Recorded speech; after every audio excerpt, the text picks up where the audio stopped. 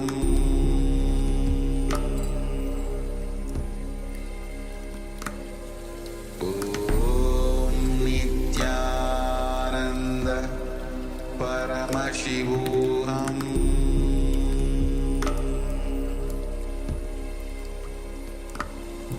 Om Nithyananda Paramashivoham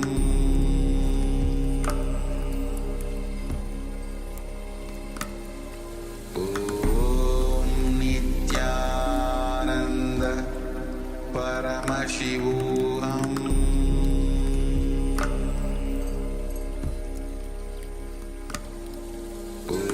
Om Nithyananda Paramashivoham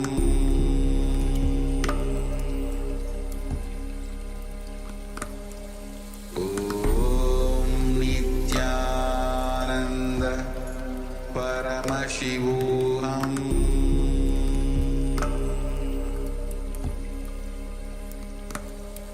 Om Nithyananda Paramashivoham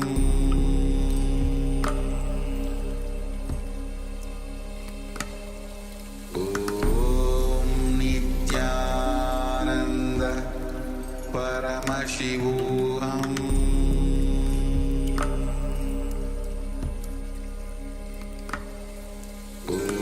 Om Nithyananda Paramashivoham.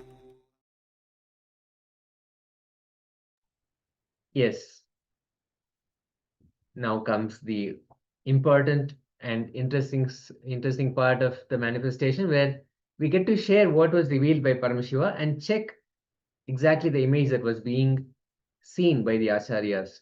We were manifesting the power of remote vision. The acharyas were looking at an image, and during this time, whatever Paramashiva revealed to you, when you sat with that intention, with that decision to see what the acharyas are seeing, whatever happened within you, maybe it happened as an image or a word or a feeling or something that is related, whatever it is, quickly share before we actually forget all the details. Let's take a quick moment of sharing. Whatever Paramashiva revealed, don't even think whether what has happened within you, was it really shared or whether it is really revealed by Paramashiva. Let's not have that question, because when we sit in that space of manifestation, Paramashiva manifests. So please take a few minutes and recollect what was revealed to you. And don't worry about being precise, being exact, because many times the language of the third eye will not be the same language that we use day to day. For example, you might hear a sound when you were blindfolded, and you might hear a sound, let's say water droplets, but actually you would feel a strong intuition that, oh, it's rain, or you might feel a strong intuition that it is a water body. So it is not just what you see, or it can be communicated to you in various ways, because Paramashiva, in a very playful way, in a very mystical way, will be revealing you through the third eye. So don't hesitate, don't edit, just freely share what was revealed. So we have Ma Stephanie. She is sharing. I have seen green plants, leaf, trees, then blue and a sky. Great, Ma. Fantastic. Thank you so much for sharing. We'll just take a moment for others also to share. And also other participants can also add. Ma Stephanie can also add if as she's recollecting, you get more clicks. Yes. So we'll just give it a moment before we bring that image here, so you can all see what the acharyas were seeing when the power manifestation was happening, when we were sitting in oneness. We have Ma Anandishwari, Ma Leitan. If you have any revelations, if you have had any revelations from Paramashiva, if you had sat in that space, powerful space of oneness, he manifests every time. And whatever was revealed, go ahead and share. Just take a moment. And this was the image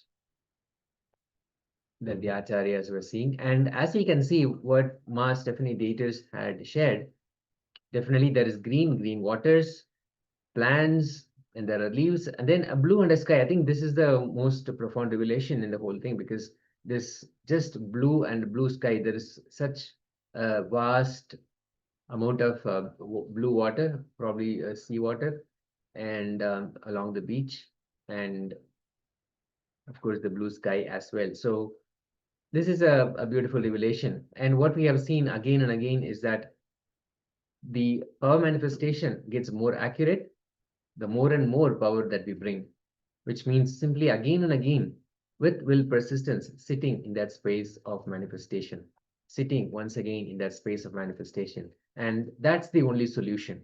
That's the only solution that Swamiji has again and again consistently given us. Whenever anybody had this difficulty of maybe I'm not manifesting, or maybe it is not happening for me, others are able to do it, I'm not able to do it, no matter how much I try, it is not happening. For all of these things and much more, essentially, if we feel that we are not manifesting the power, the only solution is to sit more and more, bring more power, which means just with will persistence, sit in that space of manifestation again and again. And this is not just for this exercise when we sit in this class, in these sessions, in the program. Every moment, every day is an opportunity for us to manifest Paramashiva. And Paramashiva is waiting to manifest through us.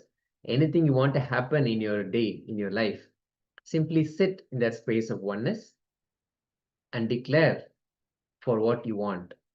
You will see Paramashiva manifest that for you. Great. So with that, let us come to the space of listening, as we're going to enter into the next revelation from the Supreme Pontiff of Hinduism. This is going to be the science of all knowledge, whatever knowledge that may be. And actually today, also Swamiji shared about this, the Sarvanyatva, how just because of his Sarvanyatva, how he has received it, that power, he manifests that power, anything that he brings. He gave an example of artificial intelligence, how AI, any architecture, he's able to simply understand and kind of know the architecture, know the science behind the architecture, know the inner workings of AI as well.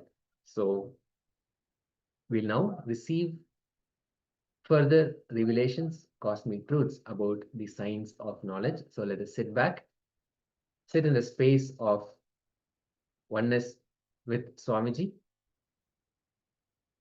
with a space of complete listening as we tune in to the Supreme Pontiff of Hinduism. The purpose of the description is how to use this modification to lead us to joy, to lead us to bliss. I can say it can lead only to joy, then bliss suddenly happens.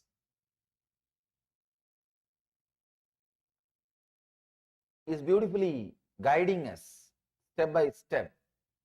First, he described right knowledge. Second, wrong knowledge. Third, the beautiful vigalpa, imagination. Now fourth, he is talking about sleep. Step by step, he is leading us. The right knowledge, then wrong knowledge, then imagination. Deeper than imagination, there is something. That is what is sleep. This is also a modification which can lead to pain or anguish, pain or joy. Sleep. If you understand the word sleep in an ordinary way, what you understand as sleep, we can ask, how can that lead to pain? Sleep always leads only to peace. How can that lead to pain? So, sleep word should not be understood as we understand in a very normal way. Let's see what Patanjali has to say about sleep. Let us understand what Patanjali has about sleep. Abhava pratyaya lambana vrittir nidraha. Abhava pratyaya alambana vriddhi nidraha.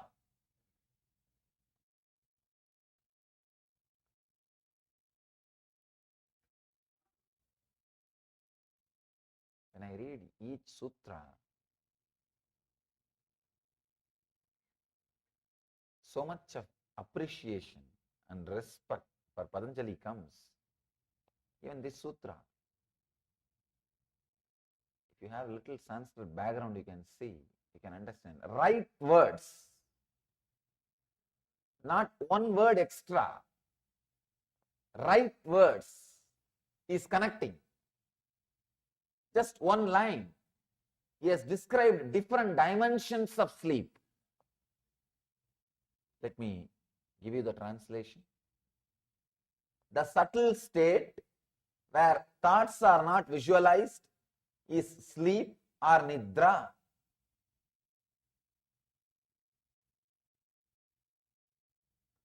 Abhava pratyaya alambana vriddhi nidraha.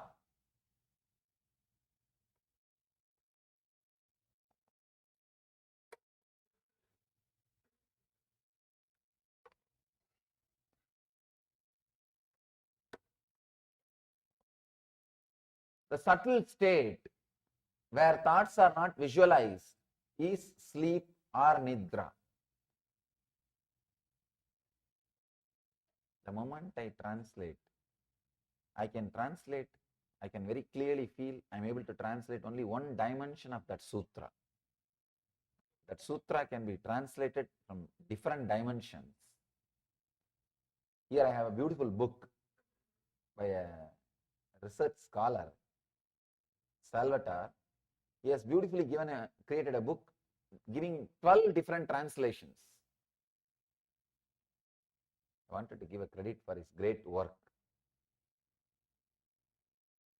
12 different translations. When I see all the 12 different translations, I can say very clearly, each one of them are approaching Patanjali from different level of consciousness and different angle. I'll try to give you the deeper truths, what Patanjali is trying to express, what Patanjali wants to say about sleep. One important thing,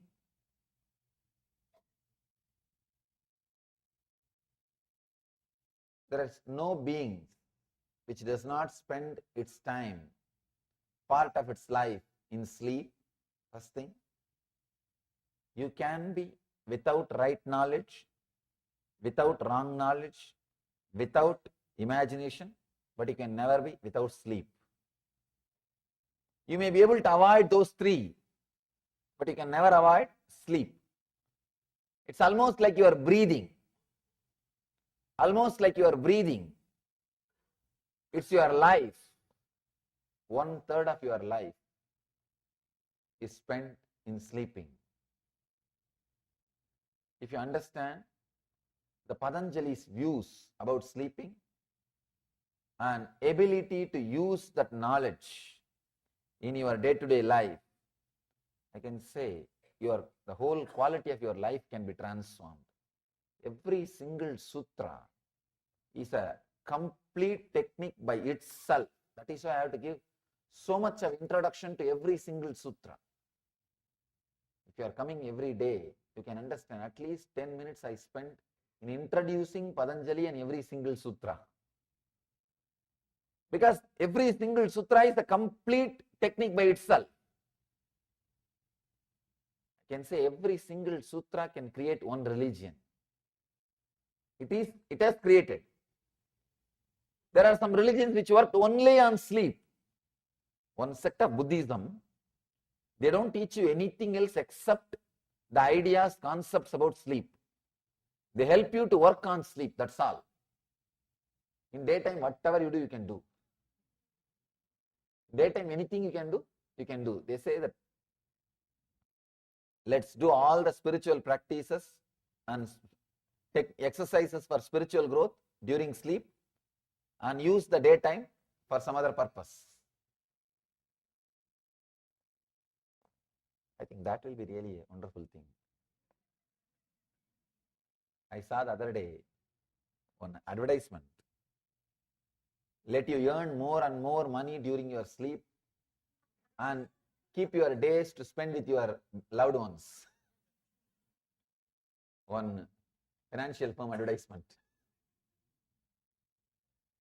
Anyhow, this Buddhist tradition helps you only how to work on your consciousness during sleep. Of course, source is Patanjali.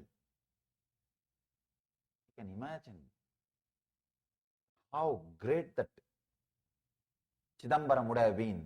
Chidambaram is a place where he was born, lived and taught, ran his university, was having a great traditional university, and still his community which he created is called Dikshidars.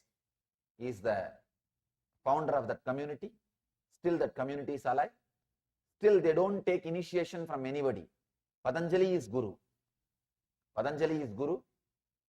So still his words are repeated, remembered. I can say some 1,000 families are there.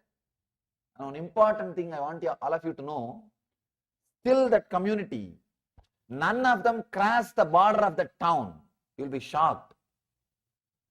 It is just 10-kilometer area. They take birth, they live, they marry, they give birth to kids, they die inside that city, inside that town. They don't move out of the town. They have a strong commitment to Patanjali and Nataraja. Nataraja is the Shiva. Shiva is the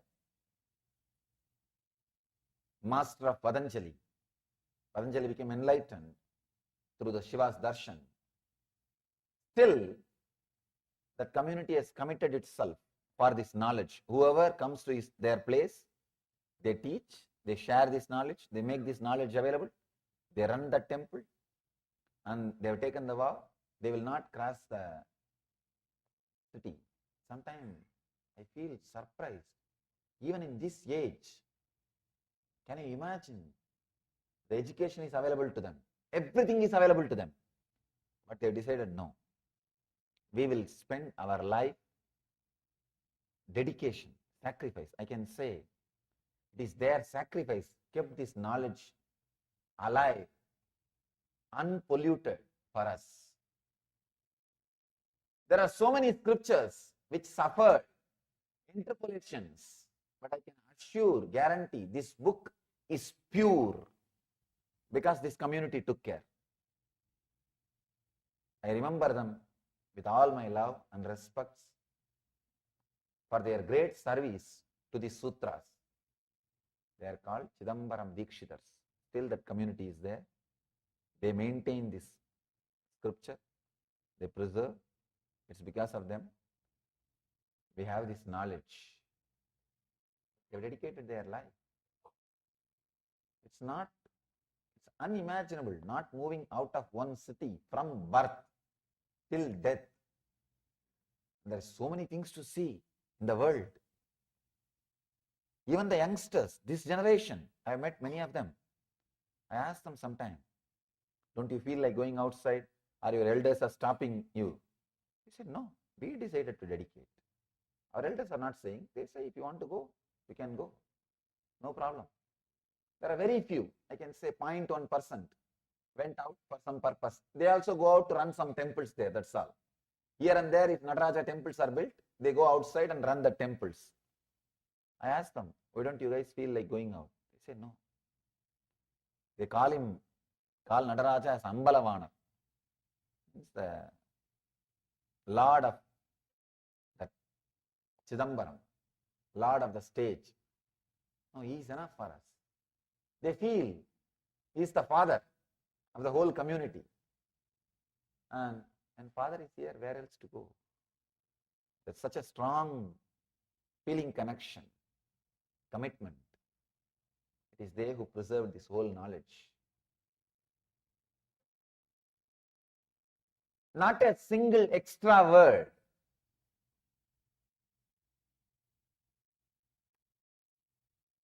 Apava, pratyaya, alambana, vriddhir, nidraha. The subtle state where thoughts are not visualized is sleep or nidra. He is not only talking about the sleep which you experience in the night. You lie down, there is no dream, there is no thought. Early morning you wake up, you know only that sleep. We remember only about that sleep. He is not talking only about that sleep. That is also one kind of sleep you go through.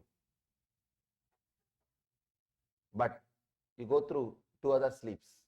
The sleep which you experience during waking state.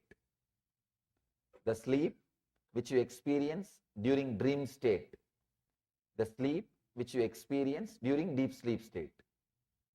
Three sleep: waking sleep, dream sleep, sleep sleep.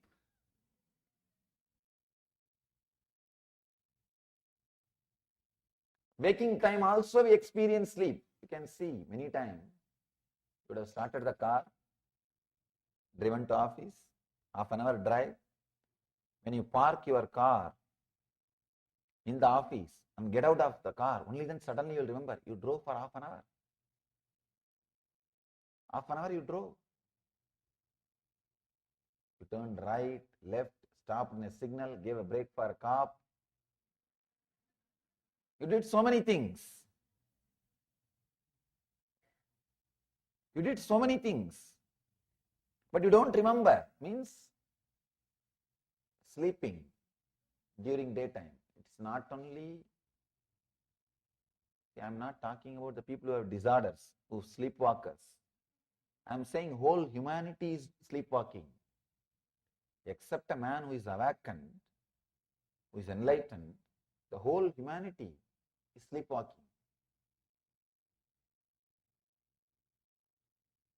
Sometimes my disciples find that people who are living around me, they find the clear difference. They will not be able to cope up with my clarity. They will not be able to cope up with my awareness. I tell them this. They can't grasp. Sometimes I struggle with them. Then suddenly I remember this sutra. Till you are enlightened, no other way. You will have part of your waking state sleeping. You will have part of your waking state sleeping. No other way. Absent-mindedness is one side effect or byproduct of this, what Patanjali calls as nidra. Being absent-minded. Please understand. Not being alive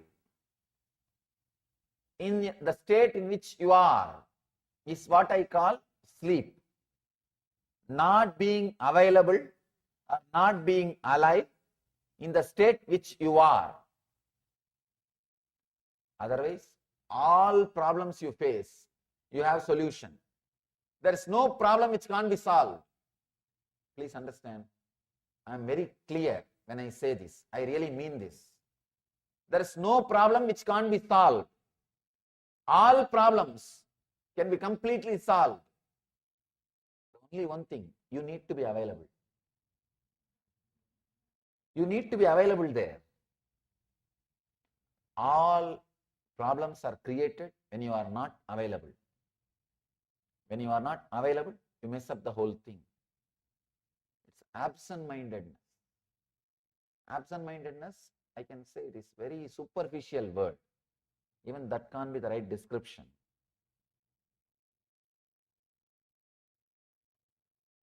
You are there, but you are not there. You are there, but you are not there. Many times you can see, especially when you are watching TV, when you are reading a book, suddenly, for a few minutes, gap. Suddenly, few minutes gap. It's as if the past has happened. As if the past has happened. And you, at least with the book, you wake up and you can go back. That is why still no media is able to outdate books. See, no media is able to outdate books. So many medias have come where you need only less effort to learn. Lesser effort than reading a book. TV, so many medias have come. But book, you can't outdate a book because people always, they know in between they will have a rest. They will have pause. If they have paused, they can go back if it is a book. That is why people believe, trust, rely books more than any other source. Absent-mindedness. Suddenly you are absent. You are not there. Suddenly you are not there. See, your body is moving, you are walking, you are talking, you are going, you are doing this, you are doing that. It is showing all the medical symptoms of you being alive. Clinically, you are alive. Medically, you are alive. But you are not there. The reflection of consciousness is not there. Body is a mirror which has ability to reflect the superconscious state. The sun is a superconsciousness. Human body is the only body which is polished and directed towards that sun. The reflection is what we call soul, individual soul.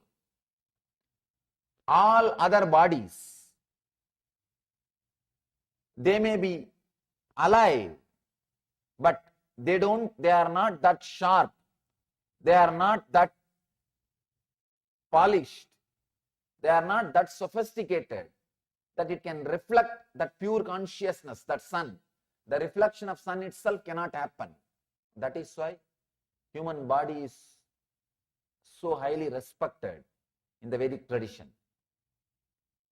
Even the devas, the angels, demigods, even if they want enlightenment, they have to take a human body.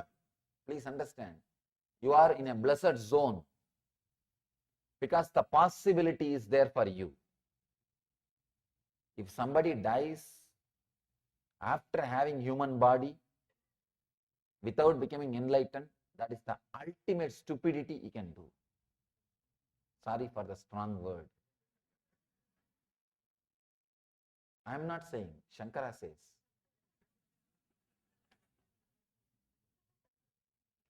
Shankara is saying, Manushyatva, Mumukshutva, Mahapurusha Samsaya. Viveka Chudamani. Sorry, I am using too many Sanskrit words. I will translate. Sometimes I always think that I should not use more Sanskrit words. But without the Sanskrit words, that original words, much juice is lost. Sometimes I feel, if I have translated only one dimension, at least if I utter the Sanskrit word, people who knows the Sanskrit, let them understand from other dimensions also. That is, actually, if I just speak in English without giving that original words, I may not express all the dimensions expressed by that word. So if I utter the word, at least for the sake of record, next generation who are listening, they may understand in a deeper dimensions, which I did not express verbally. That's the reason I never miss or I never forget to add that original words also. Manushyatva means human body. It's not even saying human body, humanness. There's a big difference. He is not saying Manushya Sarira, Manushyatva, humanness. Mumukshutva, seeking beyond. seeking the truth, seeking the ultimate. Mahapurusha samsaya means nearness of an enlightened one, nearness of a person who has achieved.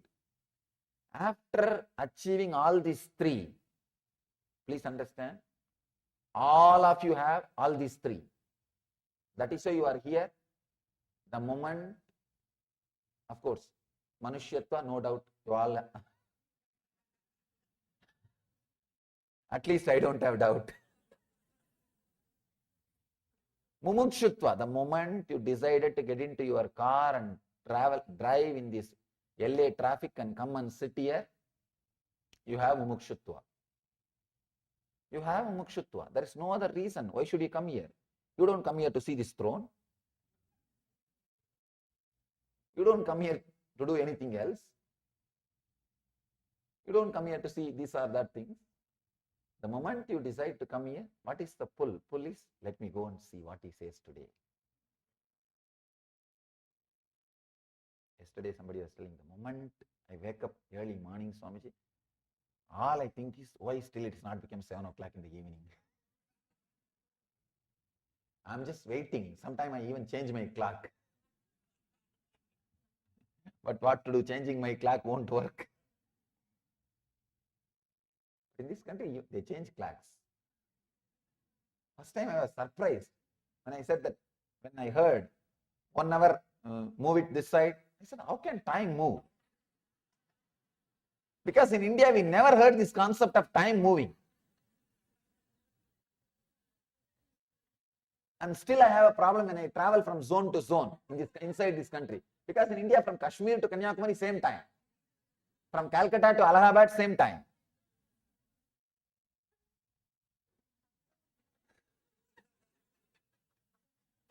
I always feel, how can time move? Anyhow, at least time zone also we can understand. But suddenly 1 hour move this side. Anyhow, it's okay. The moment you decide to drive and come and be here, you have mumukshutva. The moment you wake up in the morning and you are thinking whole day about when it will become 6 o'clock, when it will become 6 o'clock I can go. If you are remembering, be very clear. You have strong mumukshutva. Nothing else is needed. Mahapurusha samsaya. You have the nearness of an enlightened one. Beautifully Shankara says, with all, after all these three, if you waste the time, it's a utter stupidity.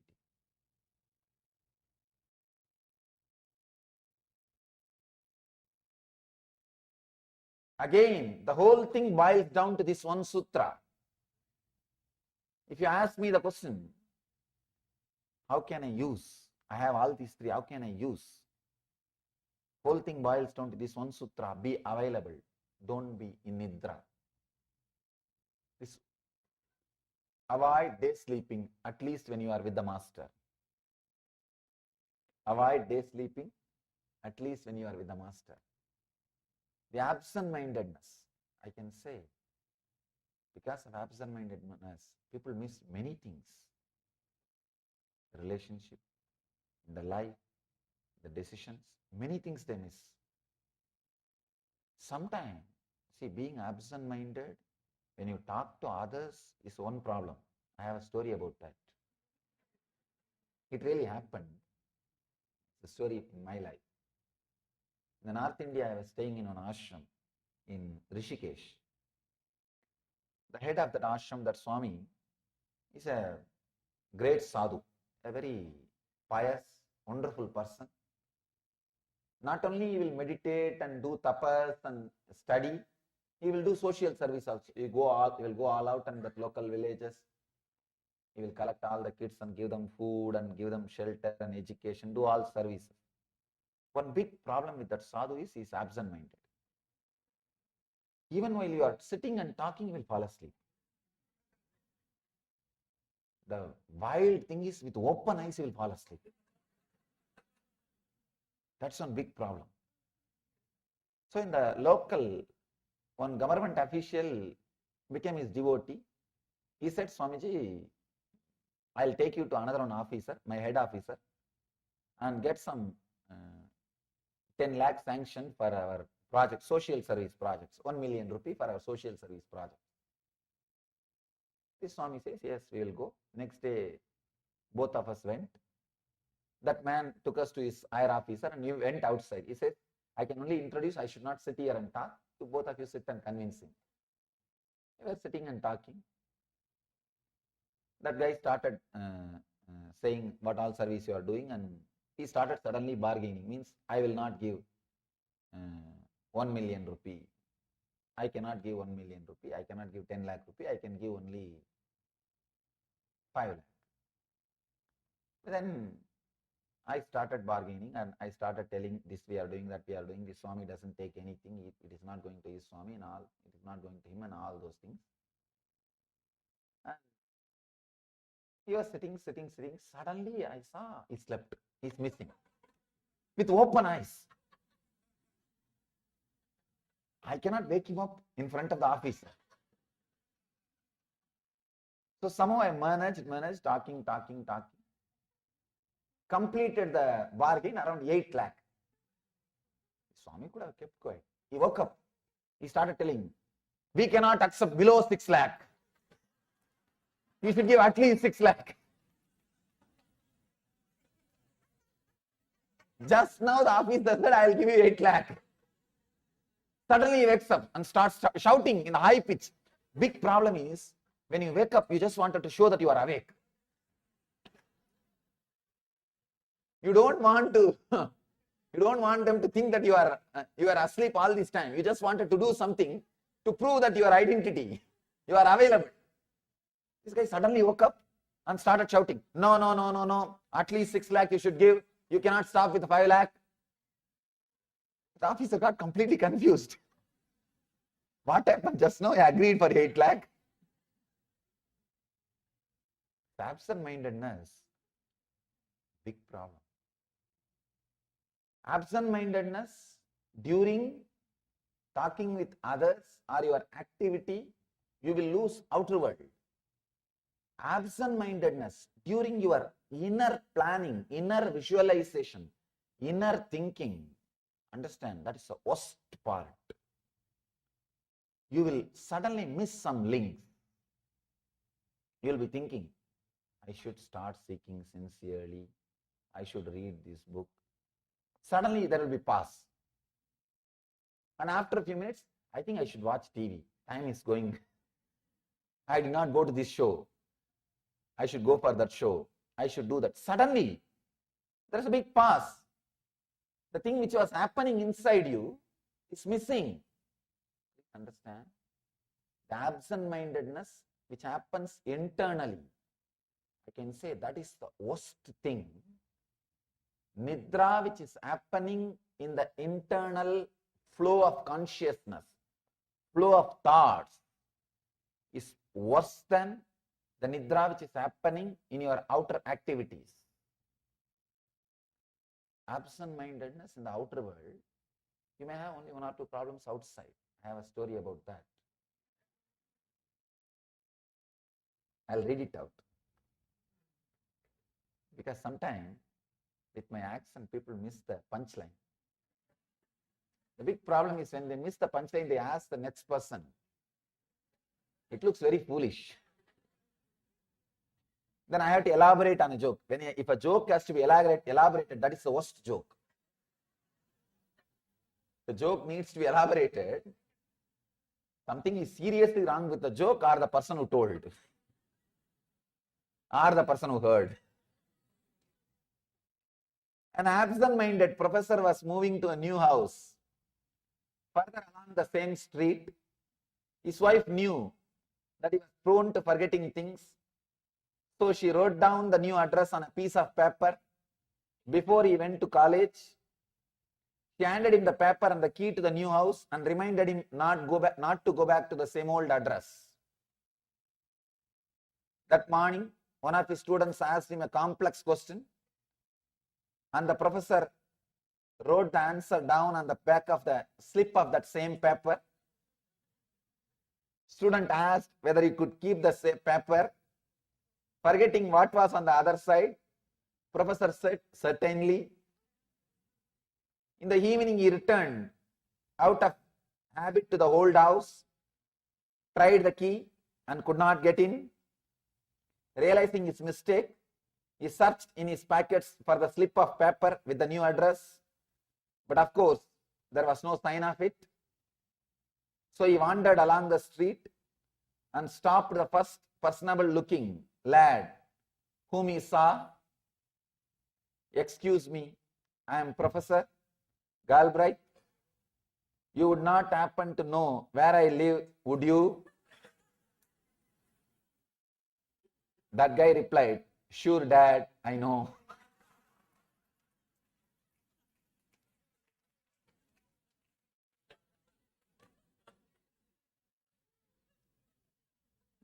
Understand?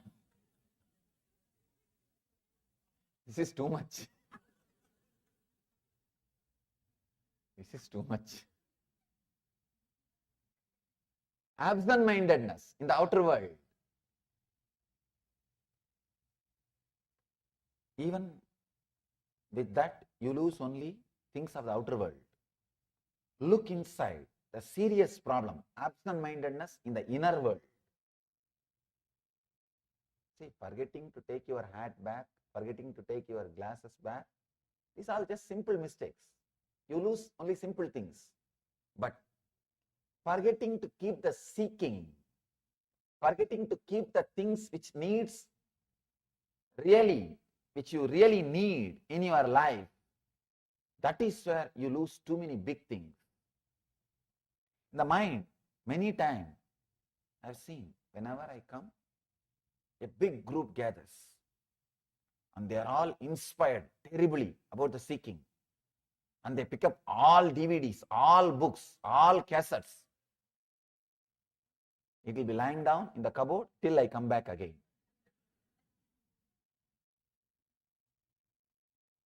No, it really happens.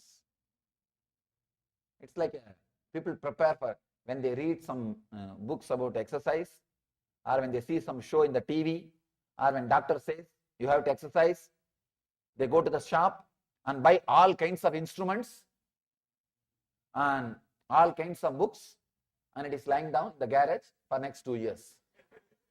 Till they see the doctor again, until the doctor says you have to exercise. Till the doctor again insists, it is lying down in the garage. Means inside your thinking, absent-mindedness. Please understand. Whenever I put a fire inside you, you decide, yes. I think from today, I am going to leave what Swamiji says. I think I wasted too much of time. You create all kinds of vows, all kinds of ideas, all kinds of thoughts.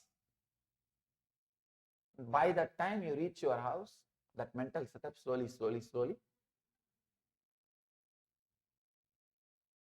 not there. The break inside your thinking system, you slept. The absent-mindedness, that nidra has happened in your energy flow, in your thought flow. See, just the sleep which you go through in the night time is no way going to lead you to anguish, pain. I can say it's a power, it's energy. You go back to the state, you go back to the source from which you created this body.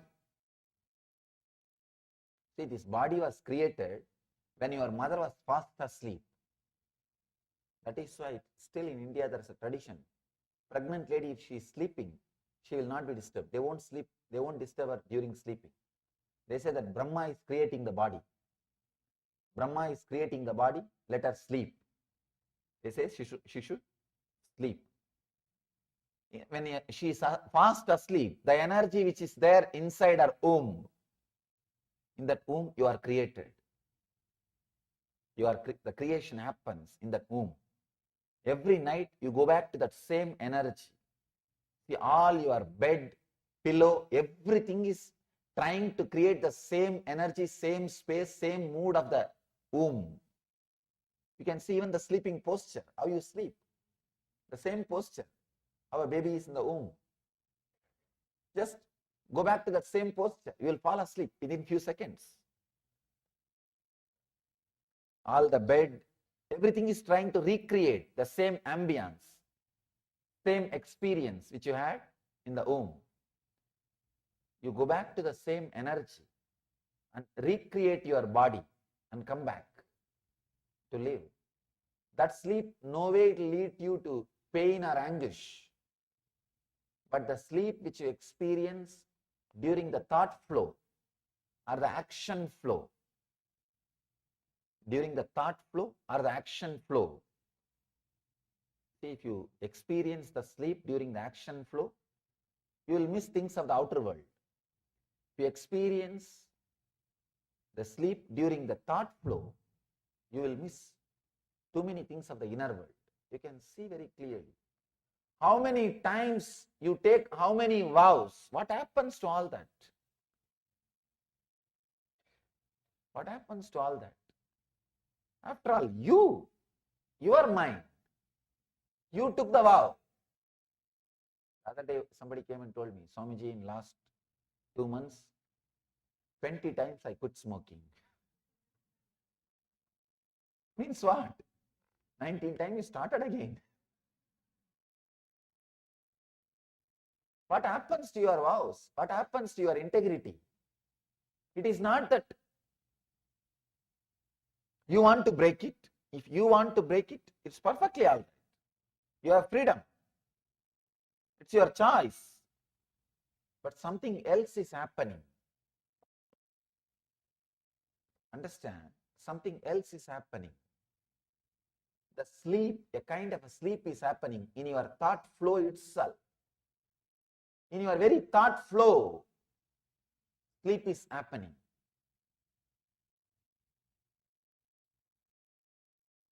There are two kinds of repairing. Every night when you fall asleep, so many repair work will happen inside your system. It gets rejuvenated. It gets rejuvenated. That's one kind of repairing. The other kind of repairing, it has to be done only when you are awake.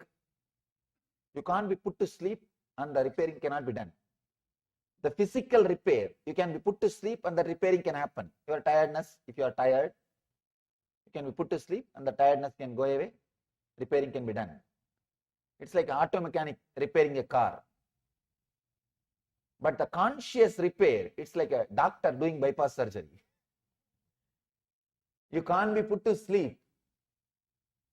The repair work has to happen when you are alive. Doing conscious repair is what I call meditation. Sleep and meditation, both are almost same.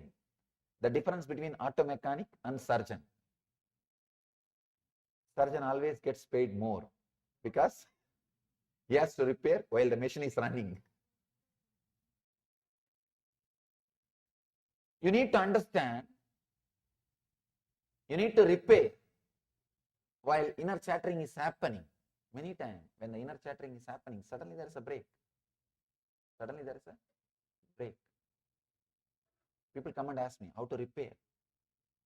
The awareness itself will heal half of the problems. One big problem, one big important thing you need to know, the moment you know you are sleeping, you will be out of sleep. The moment you know you are sleeping, you will be out of sleep. The moment you know you are breaking in your thought flow, you will be connecting it. If you know you are breaking, you will be connecting it. People come and tell me, they repent really. Swamiji, how much ever I tried unclutching, my mind sometimes goes here and there. I am not able to unclutch. I tell them, the moment you remember, unclutch again. Come back again, that's enough. Don't bother about few moments which you lost. When you come back again and again without creating guilt, the moments which are lost will be reduced, drastically reduced. But You lose confidence over you if you miss 2-3 times. If you miss 2-3 times, you lose confidence. No need. As Patanjali says, you slip. You slip while you are awake. Even in the conscious flow, you slip. He says beautifully. Again and again, I wanted to repeat that sutra in every level. The subtle state where thoughts are not visualized is sleep.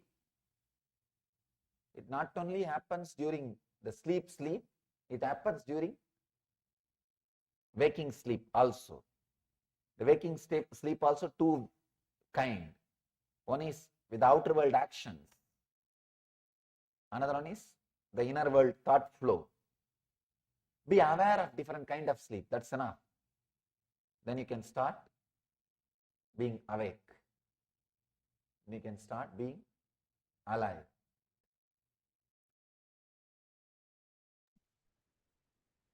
Yes. Profound revelations from the Supreme Pontiff of Hinduism about the science of all knowledge, how to be receptive, how to receive all knowledge. With that, we'll now enter into a power manifestation session. We'll be manifesting the power of remote vision. Let us come back and sit again comfortably with our head, neck, and spine in a straight line. Sitting in that space of oneness with Paramashiva. Request all the participants who have not turned on their cameras to be on camera. Turn your cameras on and be on camera. So we'll be able to guide you and support you. Now let us sit in that space of oneness with Paramashiva. Let us remember the Supreme Pontiff of Hinduism, our unique connection, the strong, deep connection that we have. Maybe you had a moment of initiation, maybe a moment of darshan, or a powerful click that you received from Swamiji. Connect with him deeply. Simply remembering him invokes his presence in your third eye, in your inner space. The Acharyas will be looking at an image on their screen. As you sit in that space of oneness, let Paramashiva reveal that image to all of you, to all of us. Let us sit in that space of oneness. Let us again and again remember, I am Paramashiva. I am Nithyananda Paramashiva. Chanting the Mahavakya continuously puts us back in that space of oneness. Let us chant intensely. Om Nithyananda Paramashivoham. Om Nithyananda Paramashivoham. Om Nithyananda Paramashivoham.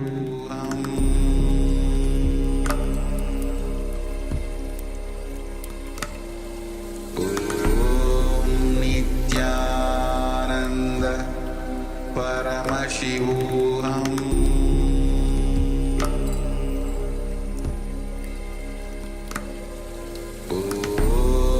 Nithyananda Paramashivoham.